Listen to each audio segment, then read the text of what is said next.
হ্যাঁ জয় কৃষ্ণকালী মায়ের জয়, জয় সোনা মায়ের জয়। মা দণ্ডি খাচ্ছেন, মা অনেক বড় উপকার পেয়েছেন। প্রত্যেক দিন কৃষ্ণকালী মায়ের কাছে দণ্ডি খাতেন, কারণ অনেক অসুস্থ ছিলেন, বাবা ভালো হয়েছে, তাই মায়ের কাছে মানসিক করেছিলেন যে আমি দণ্ডি খাটবো। এই মায়ের কাছে মা শাড়ি, এই মা শাড়ির মালা দিয়ে মাকে পুজো দিচ্ছেন। কেন দিচ্ছেন আমি জানতে চাইবো, বলো মা। আমার নাতির, আমি এর আগে এসেছিলাম, এসে আমি মানত করে গেছিলাম যে আমার যদি নাতি হয় আমি এখানে এসে পোশাক ছোঁয়াই দেবো। কোথা থেকে আসছেন মা?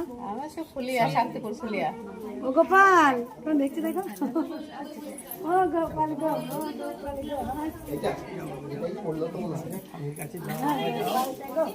নালু গোপাল, নালু গোপাল, নালু গোপাল, নালু গোপাল।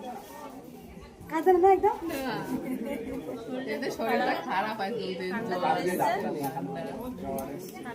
এই সময় ঘুরতে সবাই গরম করছে, আমার দেবো, অবশ্যই দেবো, সবাইকে দেবো। শুনি মা, আমার ছেলে কথা বলতো না, তো মায়ের কাছে ফোন থেকে মানুষ করেছিলাম, কথা বলে চলেছে। একদম চমৎকার মিরাকেল হয়েছে। যে বাচ্চাটা কথা বলতো না কোনোদিন, হওয়ার পর থেকে সেই বাচ্চাটা কথা বলেছে, তাই মা এত কাঁদছে। ওটা আমার মেয়ে জামাই, আর এটা বৌমার ছেলে। বলে বেটা মা সব বলে এখন ছেলে বলে বাবা হ্যালো বলে বলো বলো জয়, বলো জয় কৃষ্ণ, জয় কৃষ্ণকালী কালী মায়ের জয়। পরিষ্কার বলছে গো, বলে দি জয় কৃষ্ণকালী মায়ের জয়। যে নামেতে বোবায় কথা বলে, অন্ধের চোখ ফোটে, খোড়াই হাঁটতে পারে, বন্ধাত্ম নারীও মা হয়, সেই নামেতে এত শক্তি, এত পাওয়া। মা যে কেঁদেই অস্থির, মায়ের চোখে অনাবরত জল পড়ছে, যেখানে আজকে তার সন্তান কথা বলতে পেরেছে। মা বাবুর বয়স কত মা? 6 বছর। 6 বছর বয়সে কথা বলেছে। সবাই একবার মন প্রাণ ভরে করুন জয়। জয় কৃষ্ণকালী মায়ের জয়। মা আছেন, মা যুগে যুগে থাকবেন। আবার কত লাইন পড়ে গেল শুভ? বাস ঢুকেছে।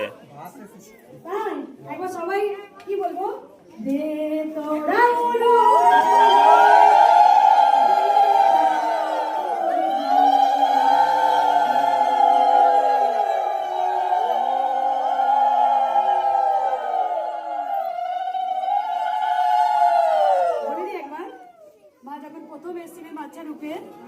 তখন মা আমাকে বলেছিলেন আমার নাম হবে কৃষ্ণকালী, কলিযুগের ঘোর কলিযুগের আমার নাম হবে কৃষ্ণকালী, আমার মন্ত্র হবে জয় কৃষ্ণকালী মায়ের জয়। এখানে কিন্তু মা আসেননি, কিন্তু এখানে বেশিরভাগ ভক্ত ঘরে বসে উপকার পান, তারপরে তারা গালা ভর্তি ফুল নিয়ে মায়ের কাছে পুজো দিতে আসেন। তাই আমি সবসময় বলবো, মা তুমি সবাইকে ভালো রাখো, মা তুমি সবাইকে সুস্থ রাখুন। জয় কৃষ্ণকালী মায়ের জয় নামেতে অসম্ভব শক্তি আছে। জয় জয় কৃষ্ণকালী মায়ের জয়। রাধে রাধে।